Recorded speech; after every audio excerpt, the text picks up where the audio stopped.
Bonjour à tous et bienvenue dans Smart Impact. Je suis ravie de vous retrouver pour parler RSE, impact et transition écologique des entreprises. À mes côtés, comme tous les jours, Émilie Kovacs, fondatrice et rédactrice en chef du média Ecopo. Bonjour Émilie. Bonjour Eva, merci d'être avec nous encore aujourd'hui pour une nouvelle émission de Smart Impact. Alors au sommaire, aujourd'hui, nous parlerons d'économie circulaire et de valorisation des biodéchets avec Clara Duchalet qui est cofondatrice et présidente de Vépluche. Notre débat RSE portera aujourd'hui sur les territoires résilients avec Stéphanie Gué, directrice du Salon des maires et des collectivités locales, et Carole Brosina-Diagne, directrice développement durable et qualité chez JC Deco. Nous découvrirons ensuite la bonne pratique de la PME Green Family et nous terminerons avec Virginie Gauthier qui est responsable développement de Caribati qui nous présentera cette entreprise experte du bâtiment biosourcé. Mais on commence tout de suite avec les news, Eva. Oui, Émilie, et on commence avec ce chiffre, 30 milliards. L'État consacre près de 30 milliards d'euros par an à des dépenses néfastes pour la planète. C'est le résultat d'une étude menée par l'Inspection générale des finances et le réseau Action Climat. L'OCDE recommande aux États, dont la France, de profiter des actions de relance post-Covid-19 pour éliminer le soutien aux énergies fossiles, mais aussi que les aides d'État versées aux entreprises soient éco-conditionnées. Les discriminations au travail coûtent cher à l'économie. C'est le constat du Conseil d'analyse économique. Au total, 7% du PIB serait perdu en 20 ans, soit 150 milliards d'euros, avait chiffré France Stratégie en 2016. Le Conseil, rattaché au Premier ministre, a donc proposé hier 8 recommandations, dont la création d'un indice de discrimination en entreprise pour s'attaquer autant aux discriminations à l'embauche, très importantes pour les minorités ethniques, qu'aux discriminations au cours d'une carrière professionnelle, très forte, elle, pour les femmes. Et enfin, 70,1%, c'est notre dernier chiffre, 70,1% des actifs interrogés déclarent que leur entreprise leur donne la possibilité de bénéficier de solutions ou de services de mobilité. C'est le résultat du dernier sondage IFOP sur la mobilité en Île-de-France. Selon les sondés, les entreprises leur permettent alors d'améliorer leur qualité de vie au travail. C'est beaucoup plus que la moyenne nationale qui culmine à 50%. Autre information de ce sondage, les solutions de mobilité alternatives sont plébiscitées.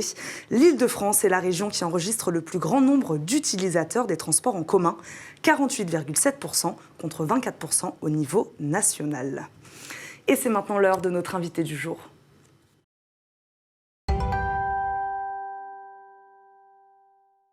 Oui, Eva, aujourd'hui nous allons parler d'économie circulaire avec la cofondatrice et la présidente de Vépluche, une start-up lancée il y a 2 ans dont la spécialité est la valorisation des biodéchets. Elle va nous expliquer ça tout de suite, nous l'accueillons en plateau. Bonjour. Bonjour. Bonjour. Alors, merci Clara Duchalet d'être avec nous. Est-ce que vous pouvez nous présenter Vépluche ? Avec plaisir. Vépluche, c'est une société d'économie circulaire, vous l'avez très bien dit, appliquée aux biodéchets. Donc les biodéchets, c'est tous les déchets alimentaires et les restes qui aujourd'hui, malheureusement, constituent une très grande partie des poubelles. On dit à peu près 30% de nos poubelles sont constituées de restes alimentaires. Donc nous, ce qu'on veut, c'est sauver ces biodéchets de la poubelle en les transformant en compost et en terreau écologique. Le but, c'est de les rendre à la terre afin de faire pousser de nouvelles choses. Et donc l'innovation de Vépluche, c'est qu'on applique le concept d'économie circulaire en distribuant, en livrant des fruits et des légumes. Comment vous est venue l'idée ? Alors, moi j'ai toujours fait le compost à la maison. Je viens du Tarn-et-Garonne, dans le sud-ouest de la France. Donc dans notre famille, c'est un réflexe. Et quand je suis arrivée à Paris pour faire mes études, j'étais un peu choquée d'arriver dans une si belle ville et de devoir jeter mes épluchures de carottes à la poubelle. Je me suis dit, c'est dommage, on est dans une ville monde, une ville lumière, et pourtant il n'y a pas de solution pour valoriser les biodéchets. Et cette idée m'a jamais vraiment quittée jusqu'à ce que je découvre le concept d'entrepreneuriat social avec impact environnemental positif. Et c'est là que je me suis dit, mais c'est ça que je veux faire. C'est pas forcément m'engager dans le privé, m'engager dans le public, mais trouver un compromis entre les deux. Et c'est au cours de mes études qu'est né le projet Vépluche, qui est maintenant devenu une entreprise à part entière. Alors, à qui s'adresse Vépluche? Qui sont vos clients? Alors, nous avons commencé à adresser les clients professionnels de la restauration. Ceux qui ont fermé pendant le Covid, justement, on a été à leur côté tout ce temps-là. Donc, au début, on a proposé la solution donc, aux restaurants. Le principe, c'est qu'on va collecter gratuitement tous leurs déchets alimentaires et en contrepartie, les restaurateurs et les restauratrices s'engagent à nous acheter un certain volume de fruits et légumes. Et c'est ça l'idée de la boucle et de l'économie circulaire. Et aujourd'hui, on est en mesure de leur donner le résultat visible et palpable de leur engagement écologique, c'est-à-dire des sacs de terreau qu'on va distribuer régulièrement à nos clients. Mais aujourd'hui également, on propose la solution aux restaurants d'entreprise qui produisent beaucoup plus de biodéchets. Et on propose également la solution aux particuliers. Vous parliez de Paris, des villes, donc c'est vrai que le constat, vous l'avez plus fait dans les grandes villes. À la campagne, on a plus tendance à recycler ces biodéchets que dans les grandes capitales. Alors je ne voudrais pas faire une opposition campagne et grande ville parce que j'en discutais encore ce week-end avec ma famille. C'est pas vrai que tout le monde fait le compost à la campagne. On a quand même des habitudes de mettre à la poubelle et c'est spécifiquement dans notre famille et dans notre éducation qu'on le fait. Mais cependant, je dois quand même dire que ça se diffuse de manière beaucoup plus large à la campagne, en dehors des métropoles, parce que tout simplement, on a souvent une petite parcelle de jardin et c'est plus facile de mettre un bac et d'y mettre ses épluchures qu'en ville, quand on a un balcon, quand on doit faire un lombricompost. C'est beaucoup plus complexe en ville qu'à la campagne. Mais ça se développe de plus en plus. Et donc, vous parliez des particuliers aussi. C'est assez récent que vous vous adressiez aux particuliers. Comment ça se passe pour les particuliers, j'imagine? Alors, on a toujours eu envie d'adresser différents secteurs, à la fois la restauration commerciale et collective, et aussi les particuliers, parce que ça fait partie de notre modèle économique. On a vocation à se densifier sur un territoire, puisque toute notre logistique est zéro carbone. On a commencé avec des vélos cargo. Donc le but, c'est qu'on puisse collecter et livrer un maximum de structures sur la zone la plus restreinte possible, si je puis dire. Donc les particuliers, on avait envie de le faire.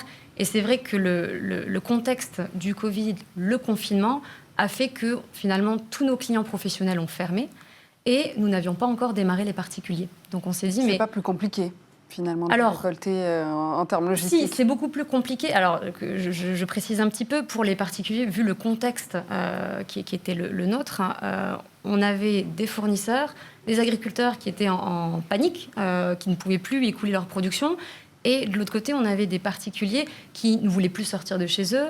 Les queues des supermarchés étaient immenses. Donc, on s'est dit, mais nous, on peut connecter les deux bouts de la chaîne. Donc, c'est ce qu'on a voulu faire en proposant dans un premier temps la livraison à domicile de paniers, de fruits et légumes et en vrac. Et donc, toute la partie biodéchets, on la propose aux clients particuliers sous forme d'achat des sacs de terreau et aussi d'achat de petites machines qui déshydratent et compostent les biodéchets à la maison. Parce qu'aujourd'hui, on n'a pas encore été en mesure d'installer une logistique à l'échelle de la ville et de la métropole pour aller collecter en porte-à-porte les particuliers. C'est justement quelque chose sur lequel on travaille à l'heure actuelle. Vous sentez qu'il y a une demande de la part des entreprises et des particuliers beaucoup plus ces derniers temps qu'avant, ou c'est vous qui allez les démarcher en leur disant « Regardez, c'est important de faire ça », ou même eux se disent « Non, mais nous, on cherche justement des solutions pour le faire ». Est-ce que vous sentez que ça vient d'eux, la demande de recycler ces biodéchets? Alors oui, clairement, on voit une tendance très forte. On la voit depuis quelques années. Mais aujourd'hui, on a des gens qui achètent Vépluche parce qu'on soutient l'économie circulaire, parce qu'on est engagé dans l'écologie. Et ils aimeraient bien qu'on puisse justement leur proposer, je pense aux particuliers, cette collecte de biodéchets sur laquelle on travaille. Les entreprises nous sollicitent également. On va également les démarcher, ça marche dans les deux sens. Mais en tout cas, on est là pour répondre à ce besoin et cette envie de faire une transition écologique en douceur. Vous êtes lauréate du réseau Entreprendre Paris. Est-ce que vous pouvez nous expliquer? Ça vous aide à développer Vépluche? Alors oui, j'ai été lauréate du réseau en octobre de l'année dernière et c'était un très grand honneur pour moi. Le réseau Entreprendre, c'est en fait une grande famille d'entrepreneurs et où on accueille tous les types d'entrepreneurs et d'entrepreneuses, donc que ce soit à impact ou pas forcément à impact. Et du coup, c'est une super occasion d'être confronté non, c'est plutôt d'être en contact dans une communauté bienveillante et on échange beaucoup sur nos pratiques en fait. C'est ah là j'ai trop d'administratifs, toi c'est quoi ta solution? Ah là je fais telle levée de fonds. Donc il y a beaucoup d'échanges et il nous aide également beaucoup en nous mettant en contact avec d'autres entrepreneurs plus aguerris qui sont les mentors et qui nous accompagnent au quotidien. En l'occurrence, moi j'ai un mentor que je vois régulièrement et qui me conseille. Et enfin, le dernier coup de pouce, et pas des moindres, c'est un prêt d'honneur qui permet d'accélérer le développement de l'activité. Donc vraiment, c'est un super réseau. Vous êtes aussi membre de Women for Climate. Parlez-nous un peu de ce programme. Alors, du coup, dans l'ordre chronologique, j'ai d'abord été pas lauréate, mais du coup membre de Women for Climate, qui est comme vous dites, un programme de mentorat destiné aux femmes qui veulent porter des projets à vocation environnementale. Et j'ai fait partie de la promo pionnière. Maintenant, il y a plusieurs années, je pense que c'était en 2017-2018. Et c'était vraiment une expérience richissime. Encore une fois, j'insiste sur ce mot de bienveillance. C'est spécialement dans le cas, en tout cas à mon échelle, je trouve, dans le cas des femmes, on a tendance à se mettre des barrières en disant mais je suis pas forcément légitime. Bon, je résume un petit peu, mais cette communauté permet vraiment de doter petit à petit les barrières, de laisser la peur derrière sur le siège arrière et pas le siège passager ou conducteur. Et donc, c'est vraiment une très, très bonne expérience. Donc voilà, vocation à développer les projets écologiques au niveau des femmes. Et les hommes sont bienvenus, évidemment, pour soutenir Women for Climate. Le nouvel entrepreneur, c'est celui-là, c'est celui qui agit, qui a un impact aujourd'hui sur la société. On en a beaucoup parlé sur cette émission. En effet, quand on veut démarrer une entreprise, il faut se poser les bonnes questions. Se dire, est-ce que je participe activement à la transition écologique? Qu'est-ce que va créer mon produit? Est-ce que je sers à la société? C'est important de se poser ces questions. Je ne peux pas vous répondre non. Clairement, nous, on a monté Vplush dans l'idée d'avoir un impact environnemental positif.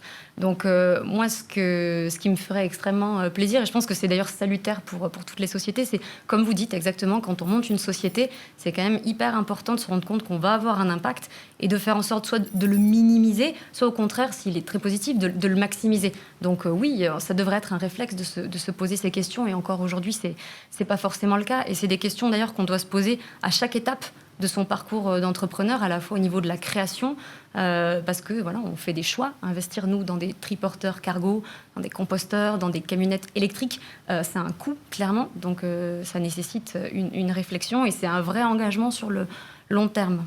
Justement, on parle financement, peut-être vous en êtes où pour Vplush, et quel est le programme d'ailleurs pour les mois à venir?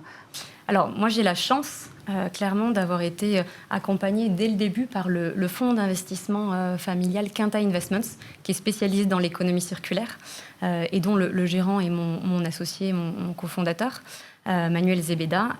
En l'occurrence, ce fonds Quinta nous accompagne depuis le début pour financer Vplush et va continuer à accompagner notre développement. Après, les choses peuvent évoluer dans les prochains mois, puisqu'on a de belles ambitions de se déployer, notamment sur toute la région parisienne. Voilà, il n'y a encore rien d'officiel. Merci beaucoup, Clara Duchalet, d'avoir été avec nous aujourd'hui et de nous avoir parlé de Vplush. Merci à vous. Merci beaucoup. On va passer à la bonne pratique du jour, Émilie.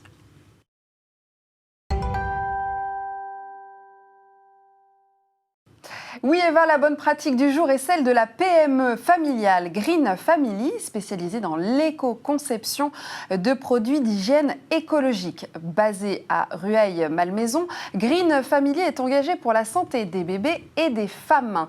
La PME fabrique notamment 2 marques de couches écologiques, Love & Green et Change Now.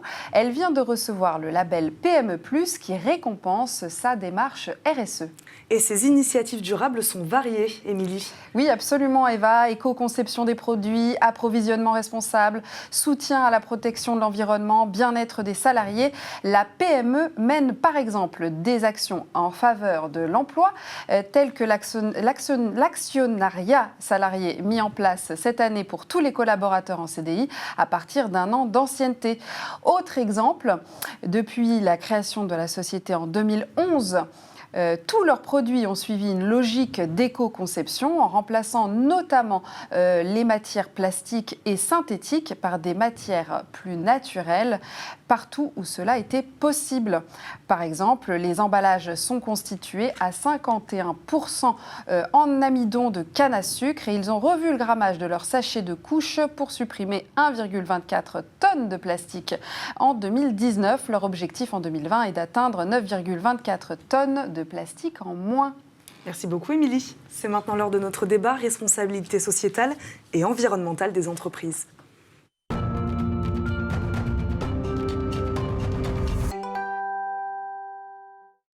Notre débat RSE porte aujourd'hui sur les territoires résilients. Pour en parler, nous accueillons tout de suite en plateau Stéphanie Guettorante, directrice du Salon des maires et des collectivités locales. Bonjour. Bonjour. Et Carole Brosina, directrice développement durable et qualité à JC Deco. Bonjour. Bonjour. Alors, pour commencer, on va peut-être recontextualiser.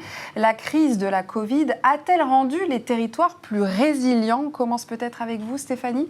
Oui, alors je pense qu'elle a révélé, elle a accentué des enjeux de transition auxquels font face les territoires depuis de nombreuses années maintenant, que ce soit sur des sujets de transition environnementale, énergétique, sanitaire, ou encore de vieillissement aussi des infrastructures.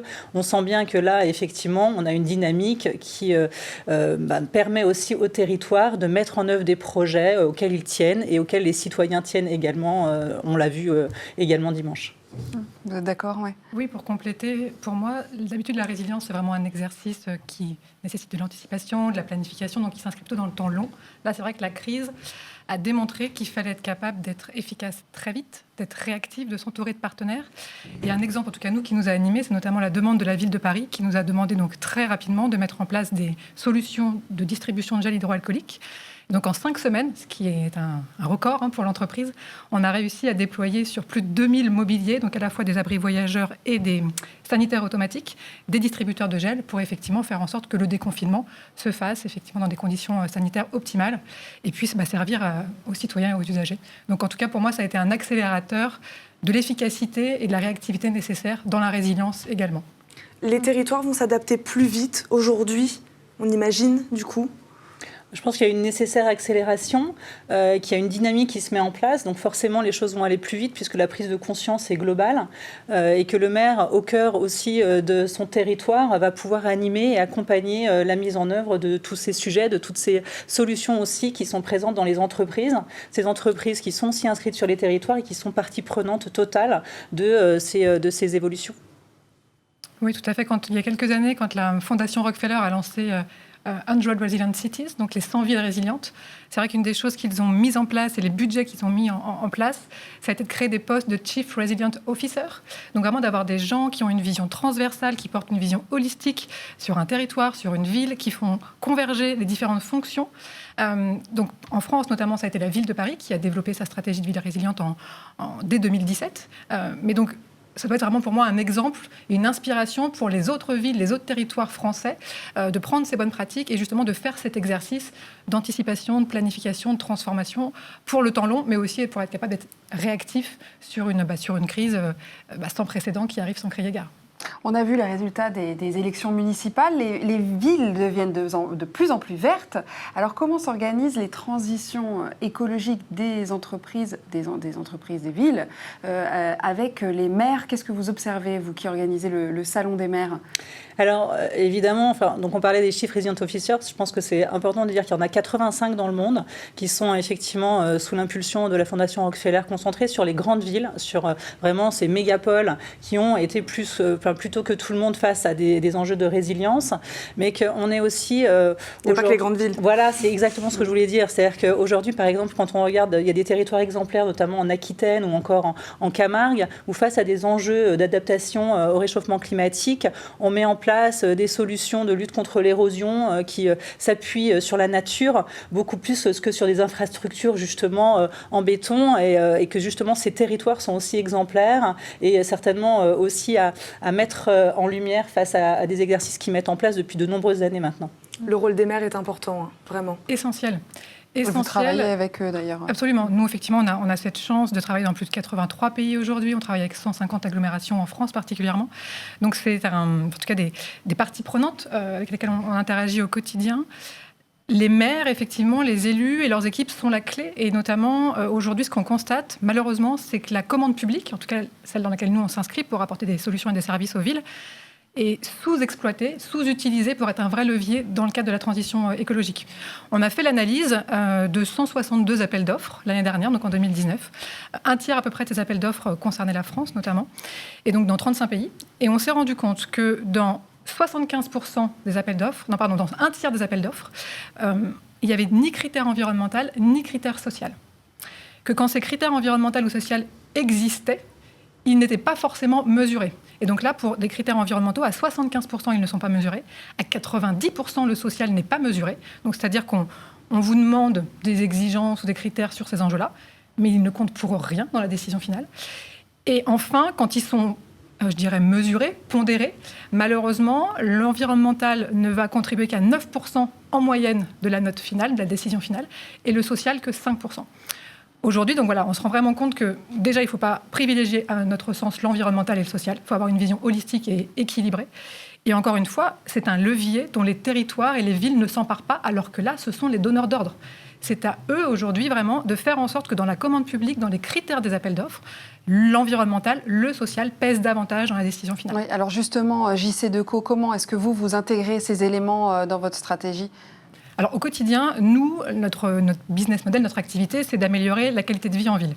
Donc on a des équipes ancrées au cœur des territoires qui échangent, interagissent au quotidien avec les élus, les villes, les territoires. Et notre job, je dirais, c'est d'anticiper les besoins de ces territoires, donc d'être complètement dans une stratégie de résilience, c'est-à-dire encore une fois, d'anticiper les besoins, répondre à ceux d'aujourd'hui, mais d'anticiper ceux de demain. Et donc, à chaque fois, ça va se structurer par une innovation, je dirais, on dit souvent en anglais « never ending list », en perpétuelle amélioration continue et surtout hyper localisée par rapport aux besoins. Et donc, typiquement, on va avoir... on a été, en tout cas, le premier opérateur de communication extérieure à lancer les vélos en libre service en 2003. Donc, ça fait plus de 17 ans aujourd'hui qu'on permet à des millions de citadins de se déplacer à vélo. Ça a été une vraie transformation massive à Lyon, dans les villes d'aujourd'hui, à Lyon. Vélove. Tout à fait. Absolument. Et on n'a pas cessé d'innover, c'est-à-dire que de ces vélos en libre service mécaniques initialement, très récemment, l'année dernière et cette année, on a maintenant lancé des vélos soit hybrides, donc vous pouvez passer du mécanique à l'électrique, soit des vélos mécaniques avec batterie portative que vous pluguez sur le vélo pour vous permettre de faciliter des déplacements. Donc on est dans cette dynamique de toujours démocratiser, faciliter l'usage et l'accès. Et donc là, on voit vraiment qu'on s'inscrit dans la transition écologique en apportant ce type de service aux villes. On va travailler sur d'autres enjeux, comme la lutte contre la pollution de l'air, donc améliorer la qualité de l'air en ville. On a lancé en février 2020, en tout cas, on a annoncé qu'on lançait un nouvel abri voyageur qui s'appelle Filtréo, où on va utiliser on s'inspire de la nature finalement, on utilise de la mousse végétale sur le toit de l'abri, mousse qui a la particularité de capter en fait les particules, et grâce à une ventilation, on restitue un air purifié sous l'abribus. Donc on améliore l'expérience d'attente des usagers dans le cadre de la ville. Et donc, on a normalement un déploiement qui va se faire dans quelques jours, quelques semaines à Strasbourg. Et voilà, on ne cesse en tout cas de travailler sur des thématiques. Au Salon des maires, notamment, on dévoilera une innovation autour du recyclage urbain des déchets. Et dans quelques temps également, on ira développer effectivement d'autres innovations qui vont lutter contre les effets de chaleur, donc créer des îlots de fraîcheur dans les villes à l'avenir. Les chantiers ne sont pas les mêmes partout, dans toutes les villes. Ah non, et c'est la mobilité, voilà, qu'est-ce qui est important dans quel type de ville ? Il n'y a pas un modèle type de territoire résilient. C'est très important de le noter parce qu'effectivement, là, on est sur des projets qui concernent Lyon et Paris et que sur nos territoires, la diversité, la taille des villes est extrêmement différente. Donc, c'est super important, effectivement, d'avoir des solutions qui s'adaptent aux contextes territoriaux. C'est-à-dire qu'un territoire urbain, un territoire rural n'a pas les mêmes besoins. Et même à l'intérieur des territoires ruraux, chacun a ses spécificités, que ce soit au niveau des sols, que ce soit au niveau du climat, climat, que ce soit au niveau même de la culture même de la région, puisque effectivement chaque élément est aussi fondateur des solutions de résilience qui seront mises en place. Les écosystèmes locaux sont aussi extrêmement différents. Le maire, comme vous le disiez, est assez central, puisque c'est aussi lui qui anime cette relation entre les parties prenantes, qui s'adapte à un contexte territorial. Et effectivement, sont aussi à ces entreprises qui innovent d'être en capacité d'avoir des réponses qui soient spécifiques, finalement, adaptées à chaque besoin territorial, que l'on soit sur un contexte littoral, que l'on soit à la montagne, que l'on puisse aussi échanger et partager sur nos problématiques. Récemment, on me parlait aussi des angles morts, qui sont ces sujets qu'on ne met pas forcément toujours sur la table, qui sont ces problèmes finalement aussi sous-jacents et qui finalement aussi parfois font l'écueil d'un projet. Des choses que l'on ne voit pas, dont on ne parle pas, qui sont dans l'angle. Par exemple, sur les sujets de développement durable, par exemple, tout au départ, la population n'avait pas forcément été intégrée dans les projets. L'usager était dans l'angle mort. Aujourd'hui, l'usager, il est au centre des préoccupations des acteurs du développement durable. Et on voit bien à quel point ça facilite aussi la mise en œuvre, le déploiement, de l'avoir intégré. En quelques secondes, on va terminer. Votre avis sur, vous avez l'impression que tout le monde va dans le même sens, là, aujourd'hui, les entreprises, les territoires, l'État, oui, il y a une vraie dynamique en quelques secondes. De prise de conscience, oui. Dans les faits, dans les actions, pas suffisamment. Et c'est notamment pour ça, en tout cas l'année dernière, on a lancé avec le cabinet Utopie une étude sur le brain urbanisme qui vise à démocratiser et à valoriser ce concept qui est de dire comment les marques peuvent jouer un nouveau rôle plus positif dans les villes de demain. Donc on a vraiment, en tout cas nous, JC2Co, on est aux premières loges depuis plus de 50 ans, avec cet écosystème à la fois des acteurs économiques et des acteurs publics, de créer les conditions des synergies et des convergences positives.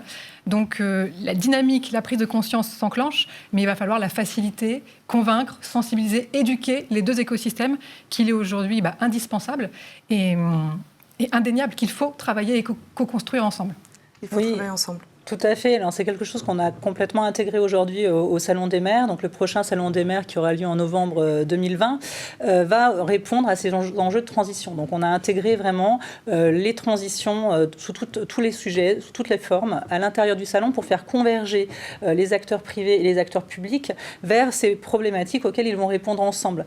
C'était vraiment important pour nous que les thématiques soient au cœur, qu'on puisse aussi accompagner les maires et les entreprises privées vers des réponses plus concrètes aux attentes des habitants, avec un certain nombre aussi d'expériences que l'on veut faire vivre à l'occasion du salon, avec des démonstrateurs sur les sujets de la végétalisation, sur la mobilité, sur les tiers-lieux, sur l'économie sociale et solidaire, sur les marchés, la désertification des centres-villes, qui est aussi un vrai sujet de résilience aujourd'hui, une problématique auquel font face notamment beaucoup de territoires ruraux. Voilà, donc on va essayer de créer un événement qui sera plus en réponse justement aux attentes de tout le monde. Merci beaucoup à toutes les deux d'avoir été avec nous pour ce débat passionnant sur les territoires résilients. On va passer à la bonne idée du jour.